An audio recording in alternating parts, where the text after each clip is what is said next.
तो हमने इससे पहले, बैठ जाओ आप लोग सारे, तो हमने इससे पहले जो किया था सेंटेंस, फ्यूचर कंटिन्यूअस टेंस कर रहे हैं। तो फ्यूचर कंटिन्यूअस टेंस में इससे पहले हमने किया था इंटरोगेटिव सेंटेंसेस किए थे, और उसमें क्या किया था, फर्स्ट टाइप के। कौन से किए थे? फर्स्ट टाइप के। और फर्स्ट टाइप के कौन से होते हैं? जिनमें क्या पहले नंबर पर आता है। कौन से होते हैं?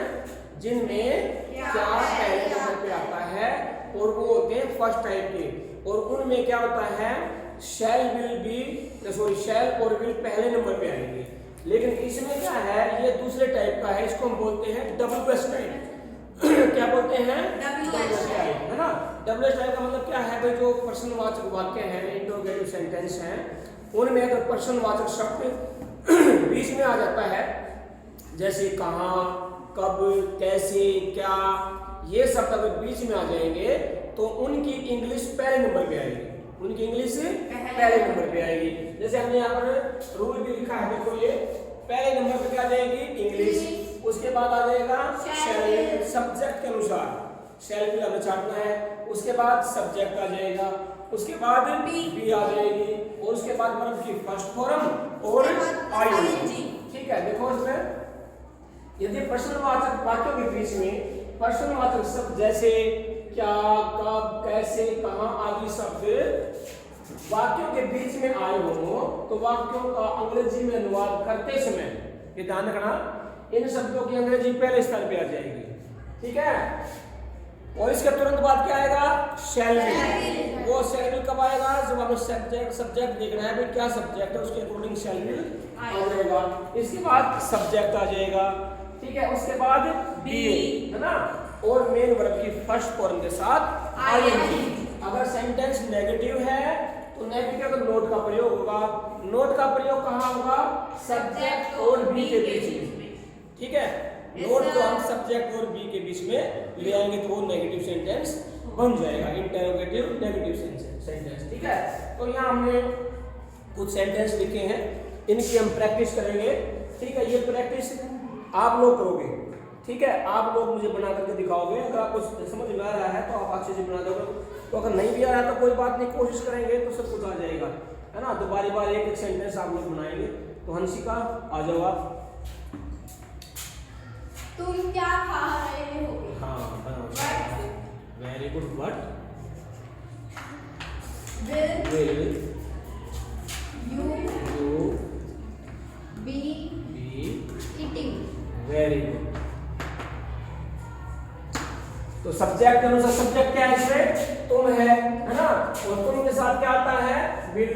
तो सबसे पहले जो इंग्लिश हमने बनानी है, क्या शब्द की बनानी है? व्हाट, उसके बाद विल, उसके बाद सब्जेक्ट, फिर बी और वर्ब की फर्स्ट फॉर्म के साथ आईएनजी।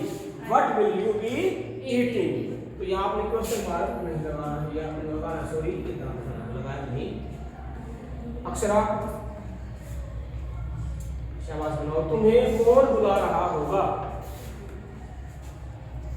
शाबाश। हु विल, शाबाश, हाँ, सब्जेक्ट, हाँ, who will be calling you. Very good. तो ये आ जाएगा who will be calling you, तुम्हें कौन बुला रहा होगा। Very good. ठीक है, आ जाइए, आओ। अक्षरा कहाँ जा रही होगी?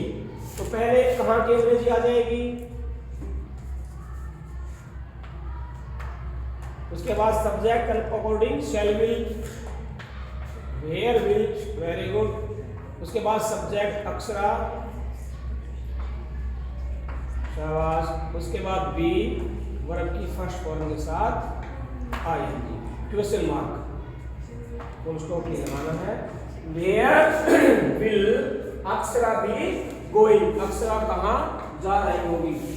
अब आई रिया सबसे लंबी लड़की है तो ऊपर बड़ा सेंटेंस इसको दे देते हैं। ठीक है, ताकि रिया को बनाना पड़े। वे इस समय क्या कर रहे होंगे? तो सबसे पहले क्या है हमारा क्वेश्चन? तो क्वेश्चन यहाँ पे व्हाट आ जाएगा इंग्लिश में? हाँ, व्हाट आ जाएगा। Very good. व्हाट, उसके बाद सब्जेक्ट का अकॉर्डिंग शैल विल, क्या कर रहे हैं?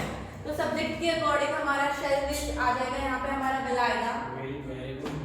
व्हाट विल, हां वेरी फिर हमारा सब्जेक्ट इस समय क्या कर रहे हो, वे सब्जेक्ट देखो क्या है, वे सब्जेक्ट यहाँ पे वे है तो हमारा दे,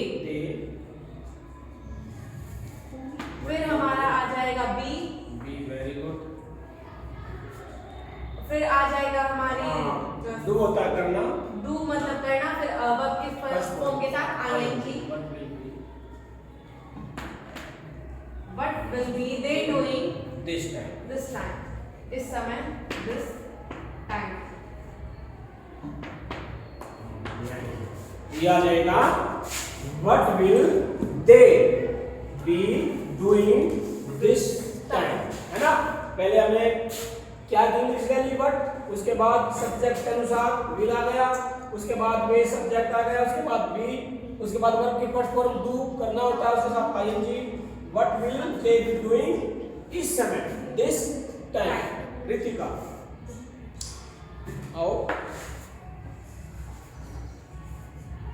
बनाओ शाबाश। अब देखो जो प्रश्नवाचक शब्द है वो देखो क्या है, वेयर, साइड में हो जाओ तो व्हाट विल, नो गलत बना दिया आपने, पहले विल के तुरंत बाद क्या आता है, सब्जेक्ट, है ना। सब्जेक्ट क्या है, बी आता है सब्जेक्ट के बाद, व्हाट विल, सब्जेक्ट क्या है, कौन है subject, Prachi, what will Prachi be, S double L E, नहीं double S L double E, double L double E P आई,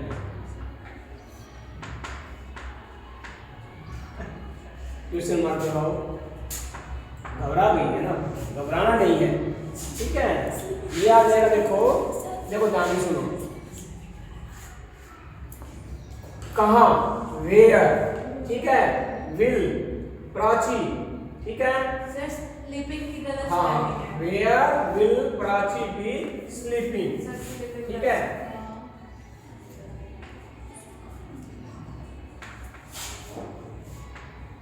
ठीक है, तो यहाँ हमें अब घबराना नहीं है, कुछ ध्यान से, ओके। हंसिका कहाँ जा रही होगी, आजा,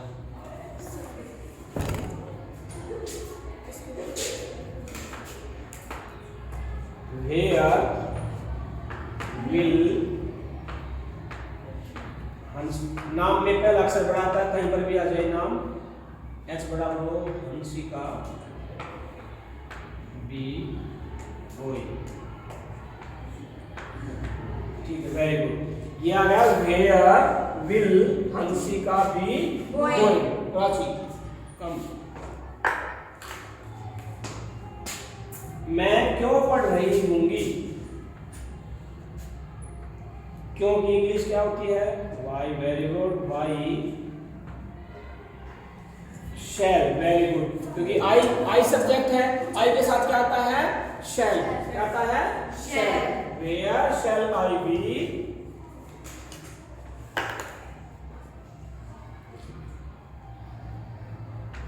reading, very good, where shall I be reading. तो ये आपको मेरे ख्याल से बहुत अच्छे से समझ में आ गए होंगे, है ना। Yes, sir.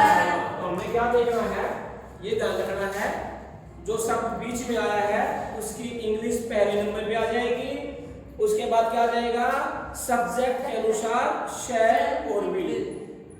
शैल कहाँ आता है, आई और वी के साथ, और अन्य सब्जेक्ट जितने भी हैं सबके साथ क्या आएगा, विल का प्रयोग होगा।